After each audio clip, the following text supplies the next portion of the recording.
મહેસાણા જિલ્લાના વિસનગર ખાતે આવેલી Nutan medical college and research centre સંચાલિત નૂતન જનરલ હોસ્પિટલ ખાતે દર્દીઓને મળી રહી છે PMJY યોજના દ્વારા નિઃશુલ્ક સારવાર, જ્યાં વિસનગર ઠાકોર વિક્રમજીના મગજનું ઓપરેશન સફળ થતા સરકાર તેમજ હોસ્પિટલના ડોક્ટર અને સ્ટાફનો આભાર માન્યો હતો। ભારત સરકારની PMJY યોજના લોકો માટે આશીર્વાદરૂપ અને નવું જીવન આપનાર બની રહી છે, ત્યારે વિસનગરના 22 વર્ષના ઠાકોર વિક્રમજી તેમને ગત તારીખ 21 ડિસેમ્બરના રોજ અંગત ઝઘડા મારામારીમાં થતા મગજમાં ગંભીર ઇજાઓ થઈ હતી, જેને લઈને તેમના પરિવાર દ્વારા તેમને વિસનગર સ્થિત નૂતન હોસ્પિટલ ખાતે સારવાર માટે લાવવામાં આવ્યા હતા, જ્યાં તેમની સારવાર શરૂ કરવામાં આવી હતી।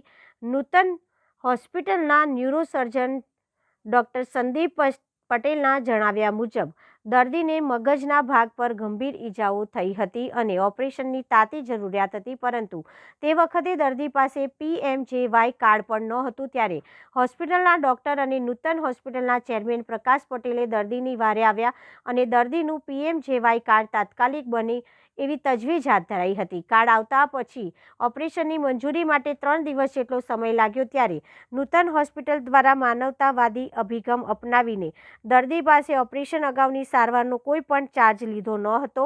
દર્દીને અંદાજે 4 લાખની સારવાર PMJY યોજના અંતર્ગત નિઃશુલ્ક કરવામાં આવી હતી।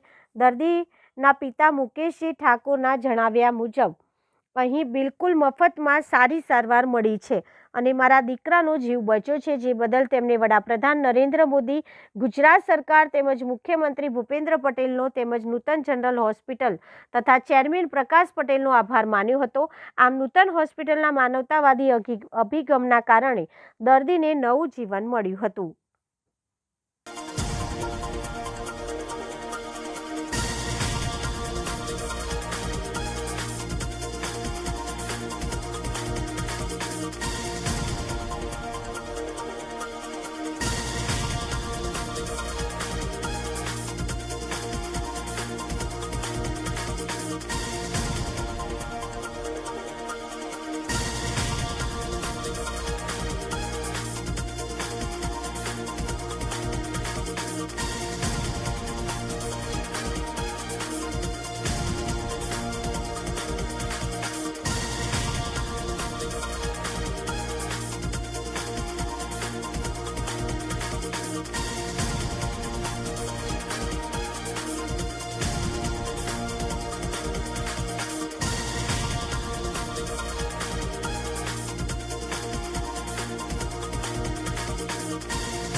બાર 2024 રોજ સાંજે જ્યારે મને જાણ થઈ કે આ રીતે દર્દીનો સીટી સ્કેન થયો છે, પેશન્ટ ઇમરજન્સી હાલતમાં આવ્યો છે, અમે અને પ્રકાશભાઈ, ખાસ કરીને પ્રકાશભાઈ મારા માટે બહુ એ પેશન્ટ માટે પણ બહુ મહેનત કરી છે। એમને મને 2 થી 3 વખત ફોન કર્યા કે સર રહ્યું છે.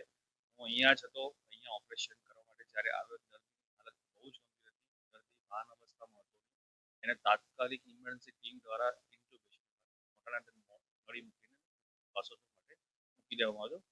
તાત્કાલિક ડિસિઝન લઈને ઓપરેશન માટે તૈયારી કરવામાં આવી. એ વખતે દર્દીની હાલત એટલી ગંભીર હતી, કદાચ જો ઓપરેશન ના થાય ટૂંક સમયમાં દર્દી 3 થી 4 કલાકથી વધારે જીવી શકે. દર્દીના સગાને બધું જ રિસ્ક સાથે સમજાવીને મેનેજમેન્ટ દ્વારા એગ્રેસિવલી મેનેજ કરીને ઇમિડિયેટલી અર્જન્ટલી ઓપરેશન માટે તરત જ લેવામાં આવેલું.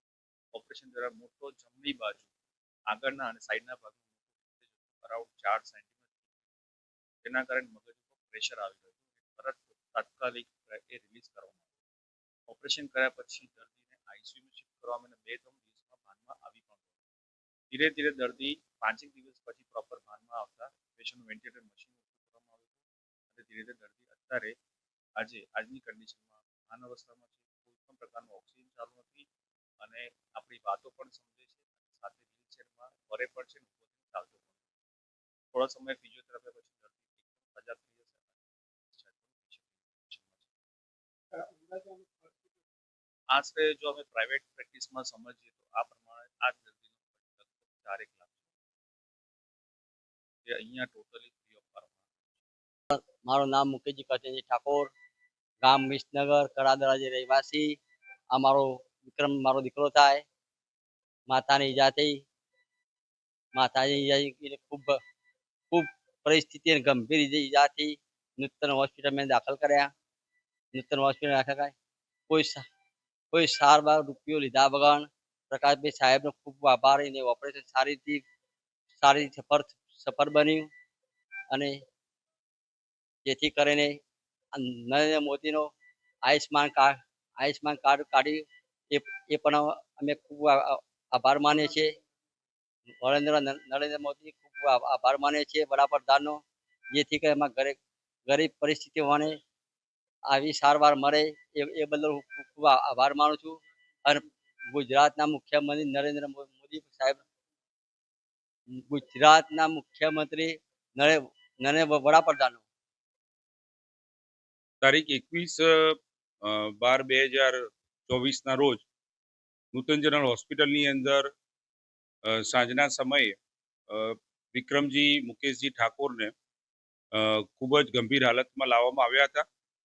તેમને માથામાં ઈજાઓ થઈ હતી અને અમારા જાણવા આવ્યું છે કે પ્રમાણે એના માથામાં ધારિયાથી પ્રહાર થયો હતો અને તેમની હાલત એ ખૂબ જ નાજુક હતી. અને તે વખતે નૂતન જનરલ હોસ્પિટલના ન્યુરોસર્જન ડૉક્ટર સંદીપભાઈ દ્વારા અમને જાણ કરવામાં આવી હતી કે આ ઈસમની ખૂબ જ હાલત ગંભીર છે આ દીકરાની, કારણ કે તેની ઉંમર ફક્ત 22 વર્ષ હતી. અને એ વખતે ત્વરિત નિર્ણય લઈ અને વિક્રમજી ઠાકોર ઉપર ન્યુરોસર્જરી કરવામાં આવી અને ડૉક્ટર સાહેબની ખૂબ જ કાબેલિયતના લીધે એ 22 વર્ષના દીકરાને આપણે બચાવી શક્યા છીએ. તારીખ 21ના રોજ રાત્રે 8 વાગ્યાની આસપાસ તેની ન્યુરોસર્જરી કરવામાં આવી હતી અને બીજા દિવસે ફરીથી સીટી કરતા તેની હાલત સુધારાજનક હતી અને 15 દિવસ સુધી વિક્રમજી ઠાકોરને નૂતન જનરલ હોસ્પિટલમાં રાખવામાં આવ્યા હતા. અઠવાડિયા પહેલા તેઓને આઈસીયુમાંથી ડિસ્ચાર્જ કરી અને નોર્મલ એર ઉપર એમને વોર્ડની અંદર શિફ્ટ કરવામાં આવ્યા હતા. અને આજે અમને સૌને આનંદથી જાણકારી આપીએ છીએ કે વિક્રમજી ઠાકોર એ સ્વસ્થ અને તંદુરસ્ત છે અને અત્યારે હાલ એમની હાલત ખૂબ જ સારી છે અને ગંભીર હાલતમાંથી અત્યારે તેઓ બહાર આવી ગયા છે. અને હવે આશા રાખીએ છીએ કે તે પોતે ખૂબ જ સામાન્ય સંજોગોની અંદર સામાન્ય નાગરિકની જેમ એ પોતાનું જીવન આગળ વધારી શકશે. અને આ સમગ્ર પ્રક્રિયાની અંદર નૂતન જનરલ હોસ્પિટલના ડૉક્ટર સંદીપભાઈ પટેલ અને અમારા મેડિકલ અને પેરામેડિકલ સ્ટાફ, ખાસ કરીને અમારા જ્યારે સર્જરી થઈ એ પછી તેમને જે વિક્રમજીને દિવસ રાત જેમને સારવાર આપી છે એવા ડૉક્ટર પ્રકાશભાઈ મકવાણા, ડૉક્ટર રવિ અને અમારી મેડિકલની ટીમને હું ખૂબ ખૂબ અભિનંદન અને આભારની લાગણી વ્યક્ત કરું છું કે તેમની જહેમતથી આજે આપણે એક યુવાન દીકરાને બચાવી શક્યા છીએ. અને ભવિષ્યની અંદર પણ નૂતન જનરલ હોસ્પિટલના ડૉક્ટર્સ અને મેડિકલ પેરામેડિકલ સ્ટાફ આવી કોઈ પણ જોખમી હાલતમાં કોઈ પણ વ્યક્તિ અહીંયા દાખલ થશે તો તેની ત્વરિત સારવાર કરી અને તેનો જીવ બચાવવા માટે દિવસ રાત પ્રયત્ન કરવામાં આવશે. અને અત્યારે હાલની અંદર જે રીતે નૂતન જનરલ હોસ્પિટલની અંદર MRI machine, CT scan, X-ray, sonography, dialysis unit અને ન્યુરોસર્જરી જેવા નિષ્ણાત ડોક્ટરોની રાબરી જે ડિપાર્ટમેન્ટ કામ કરી રહ્યા છે, જેથી કરીને કોઈ પણ વ્યક્તિને ઇમરજન્સીની અંદર અહીંયા આપણે સારવાર આપી શકીશું.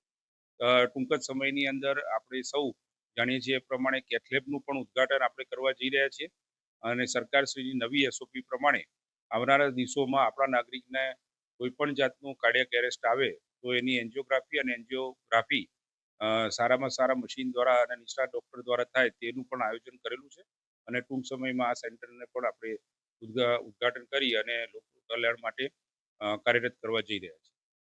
ન્યુરો માટે જનરલી કોઈ દર્દીનો વિચાર આવે તો મહેસાણા, અમદાવાદ. ન્યુરો માટે આપણે વિશ્લેષણ ભવિષ્ય વિસનગર નૂતન જનરલ હોસ્પિટલની અંદર ઘણા સમયથી ન્યુરો ડિપાર્ટમેન્ટ શરૂ કરવામાં આવ્યો છે. અત્યાર સુધીમાં ઘણી બધી સર્જરીઓ અત્યારે ન્યુરોસર્જન ડૉક્ટર સંદીપભાઈ પટેલ દ્વારા કરાવવામાં આવી છે અને ખૂબ જ આનંદની વાત એ છે કે 100% રિઝલ્ટ અત્યાર સુધી આપણને મળેલું છે અને તમામ સર્જરી એ સફળતાપૂર્વક પાર પડી છે અને તમામ પેશન્ટ અત્યારે ખૂબ જ સારી રીતે સ્વસ્થ થઈ અને આ હોસ્પિટલમાંથી ડિસ્ચાર્જ લીધેલ છે. કરવી એ રીતે વાત કરીએ. જ્યારે વિક્રમજી ઠાકોરને ઘાયલ અવસ્થાની અંદર નૂતન જનરલ હોસ્પિટલમાં લાવવામાં આવ્યા ત્યારે તેમની સર્જરી અને સારવાર એ ત્વરિત શરૂ કરવામાં આવી હતી. અમારી જાણમાં આવ્યું કે વિક્રમજી ઠાકોરના પિતા એ રિક્ષા ડ્રાઈવર છે અને તેમની પાસે PMJY કાર્ડ પણ હતું નહીં.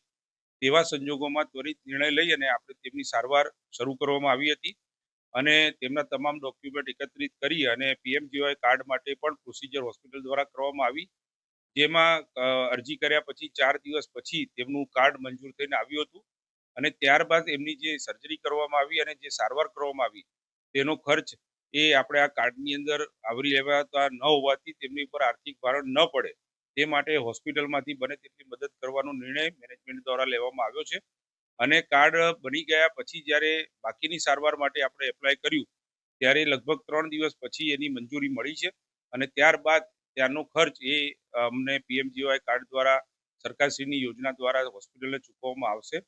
પરંતુ આવા પેશન્ટને અને આવા પેશન્ટની આર્થિક પરિસ્થિતિને ધ્યાને લઈ અને નૂતન સર્વ વિદ્યાલય કેળવણી મંડળ કે જે પ્યોરલી ચેરિટેબલ ઓર્ગેનાઇઝેશન છે એ લોકોની સ્વાસ્થ્ય માટે અને લોકોની સુવિધા માટે આર્થિક રીતે જે નબળા વર્ગના દર્દીઓ આ હોસ્પિટલમાં સારવાર લેવા આવે છે તેમની પાસે કોઈ પણ નફાની આશા સિવાય તેમને ત્વરિતમાં ત્વરિત સારવાર મળે, પૈસાના અભાવે તેમને કોઈ તકલીફ ન પડે એ ધ્યાનમાં રાખી અને અમે અમારા ડૉક્ટર અને અમારી હોસ્પિટલની ટીમને જાણકારી આપી છે કે આવા કેસની અંદર ત્વરિત નિર્ણય લઈ અને દર્દીના પોતાની સારવાર માટે અને એના પોતાના જીવને જોખમ હોય ત્યારે એને બચાવવા માટેનો સંપૂર્ણ પ્રયાસ કરવામાં આવશે અને એ પ્રમાણે પણ વિક્રમજી ઠાકોરની અમે આ સારવાર કરેલી છે.